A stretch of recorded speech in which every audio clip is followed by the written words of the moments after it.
ZEE5 ಇರುವಾಗ ನೀವು ನಿಮ್ಮ ನೆಚ್ಚಿನ ಶೋಗಳನ್ನ ಎಂದಿಗೂ ಮಿಸ್ ಮಾಡಿಕೊಳ್ಳುವುದಿಲ್ಲ. ಅದು ಸಂಪೂರ್ಣ ಉಚಿತವಾಗಿ. ಅಭಿ ಅಭಿ ಅಭಿ ಅಭಿ ನೀನು ಯಾಕೆ ಇಲ್ಲಿ ಬಂದೆ? ಅಭಿ ಮನೇಲಿಲ್ಲ, ನೀವು ಹೊಡ್ಬೋದು. ಅಪ್ಪ ನನಗೆ ಕ್ಷಮಿಸ್ಬಿಡಿ, ನಾನು ಅವನ ಮೇಲೆ ಕೈ ಮಾಡಬಾರ್ದಿತ್ತು, ತಪ್ಪು ಮಾಡಿಬಿಟ್ಟೆ. ಚಿಕ್ಕ ಹುಡುಗ ಅವನು, ಕೋಪದಲ್ಲಿ ಏನೇನೋ ಮಾತಾಡ್ಬಿಟ್ಟ, ಅದಕ್ಕೆ ನಾನು ಅವನಿಗೆ ಹೊಡೆದಿದ್ದು ತುಂಬ ದೊಡ್ಡ ತಪ್ಪು. ಆದರೆ ನನಗೆ ಅವನ್ನ ಬಿಟ್ಟಿರೋಕ್ಕಾಗಲ್ಲಪ್ಪ. ಪ್ಲೀಸ್ ಮತ್ತೆ ನಾನು ಮನೆಗೆ ಬರ್ತೀನಿ,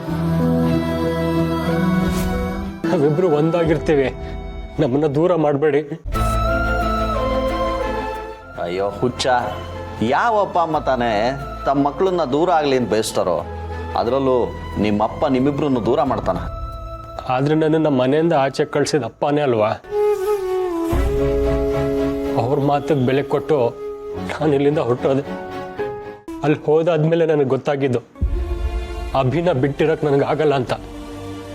ಅವನು ಬರೀ ತಮ್ಮ ಅಲ್ಲ, ನನ್ನ ಜೀವ ಅವನು. ಇನ್ಮೇಲೆ ಅವನು ಏನೇ ಮಾತಾಡಿದ್ರು, ಎಷ್ಟೇ ಕೋಪ ಮಾಡ್ಕೊಂಡ್ರು ನಾನು ಏನೂ ಹೇಳಲ್ಲ, ಪ್ರೀತಿಯಿಂದ ಸಮಾಧಾನ ಮಾಡ್ತೀನಿ. ಅವನು ಹೇಗಿರ್ತಾನೋ ನಾನು ಹಾಗೆ ಹೊಂದ್ಕೊಂಡು ಹೋಗ್ತೀನಿ. ಆದರೆ ನನ್ನ ಅಭಿ ಜೊತೆ ಇರಲೇಬೇಕು. ಪ್ಲೀಸಪ್ಪ, ನನ್ನ ಮನೆಗೆ ಮತ್ತೆ ವಾಪಸ್ ಬರ್ತೀನಿ.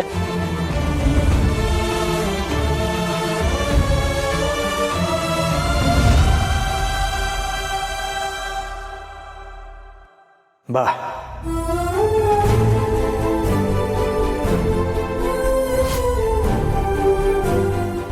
ಅಪ್ಪ, ನೀವು ಹೇಳ್ತಿದ್ದೀರಾ? ಹಾಗಿದ್ರೆ ಮತ್ತೆ ವಾಪಸ್ ಬರಲಾ? ನಿನ್ನ ಮನೆಗೆ ಬರೋದಕ್ಕೆ ನೀನು ಇಷ್ಟೆಲ್ಲ ಕೇಳಬೇಕಾ? ನಿನ್ನ ತಮ್ಮನ ಜೊತೆ ನೀನಿರಬೇಕು ಅನ್ನೋದು ನಿನ್ನ ಹಕ್ಕು. ಅದನ್ನು ಬೇಡ ಅನ್ನೋದಕ್ಕೆ ನಾನು ಯಾರು? ಕವಿ, ನಿಮ್ಮಿಬ್ರಿಗೂ ಸಂಬಂಧಗಳ ಬೆಲೆ ಗೊತ್ತಾಗಲಿ ಅಂತ ಅಣ್ಣ ನಿನ್ನನ್ನು ಆಚೆ ಹಾಕಿದ್ದು.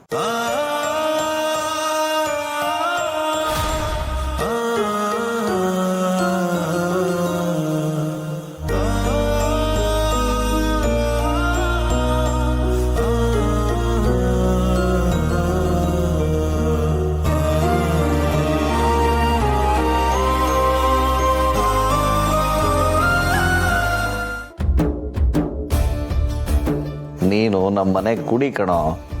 ಅಣ್ಣ ತಮ್ಮಂದ್ರ ಬಾಂಧವ್ಯ ಹೇಗಿರಬೇಕು ಅಂತ ನಿಮಗೆ ಹೊಸದಾಗಿ ಹೇಳ್ಕೊಡ್ಬೇಕಾಗಿಲ್ಲ. ನಾನು ನಮ್ಮಣ್ಣ ಹೇಗಿದೀವೋ ನೀನು ಅಭಿ ಕೂಡ ಹಾಗೇ ಇರ್ತೀರ ಅನ್ನೋ ನಂಬಿಕೆ ನಮಗಿದೆ. ಹೌದು ಚಿಕ್ಕಪ್ಪ, ನನ್ನಿಂದ ತಪ್ಪಾಗೋಯ್ತು. ನಾನು ಈಗಲೇ ಅಭಿನ ನೋಡಬೇಕು. ಅಭಿ ಎಲ್ಲಿದ್ದಾನೆ? ಶಾರ್ವರಿ, ನೀನೇ ಹೇಳು, ಅಭಿ ಎಲ್ಲೋ ಹೋಗಿದ್ದಾನೆ ಅಂತ. ಅದು ಅಭಿಗೂ ನಿನ್ನ ಬಿಟ್ಟಿರಕ್ಕಾಗಲ್ವಂತೆ ಅಭಿ.